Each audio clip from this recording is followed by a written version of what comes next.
If it's an original, the casting will all be right. Well, to be honest, I don't know how to respond. I believe this was recast probably around 40, 50 years ago. I don't care what you say. I don't care what you tell me, but I know you're full of You know, it's all right, Antoine. I got it. I'm glad he didn't want to buy. This is his loss, not mine. Stolen treasure. Discovering that they had unknowingly purchased or sold stolen merchandise is one of the worst things that can happen to a legitimate business, particularly one dealing in goods. Despite the competence of the team at the Gold and Silver Pawn Shop, they've experienced this unfortunate circumstance. One of the most well-known incidents involved a man named Ryan, who brought in a shekel of tire, a silver coin that was distributed in Lebanon between 130 BC and 79 AD. The coin was particularly intriguing because, according to the seller, it might have been one of the notorious 30 pieces of silver paid to Judas Iscariot before betraying Jesus Christ in the Bible. Despite its interesting history, the shop bought the coin at what appeared to be a bargain price. However, a sheriff later arrived and revealed that the coin had been stolen before it was sold to the shop, although not by Ryan. Fortunately, the shop was not held responsible for the theft and was permitted to keep the coin due to insurance payouts. Nevertheless, there was one final twist to the story. Rick Harrison, the owner, paid $1,600 for the coin, but a typical shekel of tire, in its original condition, would only be valued at approximately $1,200. Ryan had cleaned the coin, lowering its worth by over $400. Chums Risky Biz. During season 15 of the show, Chelsea arrived at the store with 7 large rectangular boxes filled with comic books, and Chumley began to negotiate with her for a deal. You might assume that this was a bad deal since comics aren't worth much, but that's both true and false. The comics' value is influenced by the era in which they were produced. Comics from the early days are more valuable than those from the 1990s, for example. Furthermore, the comics' importance, creative team, artist, and other factors all contribute to its worth. Finally, the comics' condition is also essential. Chumley recognized that the comics weren't worth the $2,000 that the customer requested. If for no other reason, then even if there was one highly valuable comic among the 7 boxes, it might not be worth that much. Despite this, he acquired the comics for $500. The issue here was that he didn't engage an appraiser to evaluate the comics. When they did so after the purchase, the expert determined that the comics were worth just $200 at best. As a result, Rick was displeased with the transaction and chastised Chumley for his risky business. Darn it, Chumley. The Harrisons are a family deeply rooted in the pawn shop industry. Rick Sr. started the business in his prime and passed it down to his son, Rick Jr., who has since turned it into the successful enterprise it is today.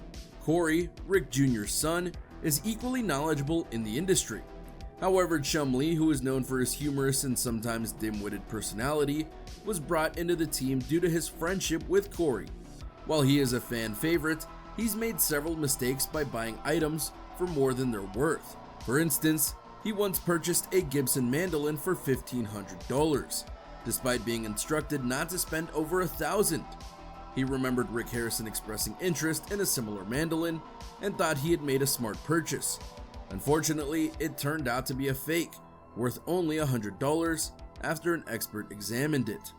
Fender Stratocaster. In the world of business, it's often said that one of the biggest mistakes you can make is letting your emotions get the better of you during a purchase.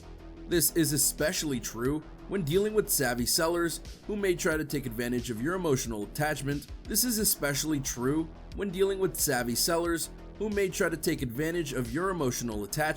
To an item. In one episode, a musician named Vic brought in his 1961 Fender Stratocaster to the pawn shop. As a fan of legendary guitarist Jimi Hendrix, who famously played a similar guitar, Rick Harrison felt an immediate connection to the instrument.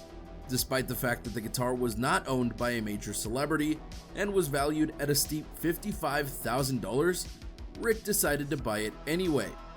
However, this emotional decision came back to bite him when he failed to sell the guitar for the $90,000 he was hoping to get. eventually settling for a measly $20,000 at auction. This unfortunate outcome once again proved that letting emotions cloud your judgment can lead to a bad deal. Small car, even smaller worth. Although pawn shops do not typically deal in cars, it is possible for them to acquire one if the conditions are right. Rick Harrison experienced the importance of being cautious when he was presented with an Austin Healey Sprite. The Austin Healey brand is highly regarded, and its cars can be quite valuable when properly maintained, and of the correct year and model. The Austin Healey Sprite is an especially rare model, with only around 29,000 made. Designed to fit into a bike shed.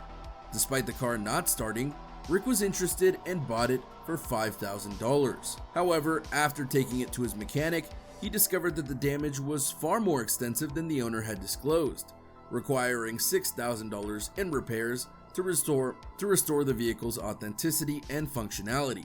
Rick attempted to sell the car to recover some of his money, but this experience highlights the importance of never taking a car seller's word when the price seems too good to be true. If the shoe fits. Sports memorabilia is a highly sought after item in the pawn shop industry due to its potential trade and exchange value. However, it's crucial to ensure that the item is both genuine and worth the asking price. In one instance, a man named Joe brought in a book that he claimed was signed by the legendary baseball player Shoeless Joe Jackson, who was known for his rare signature due to his illiteracy. Despite the risk of forgeries, Rick Harrison was fascinated by the item and purchased it for $13,000. Unfortunately, after consulting with experts, it was revealed that the signature was a fake. This led to a total loss on an item that is now of little value. Diamonds in the rough. Pawn shops always carry the risk of being scammed, and even the senior member of the Harrison family was not immune to it. Diamonds, when acquired in the right way and shape, are considered infinitely valuable. However, the emergence of cunic zirconia, which are fake diamonds originally made to deceive people into thinking they're real, became an epidemic. Unfortunately, every pawn shop, including the late Richard Harrison's store, fell victim to this scam, resulting in the unknowing purchase of tens of thousands of dollars worth of fakes.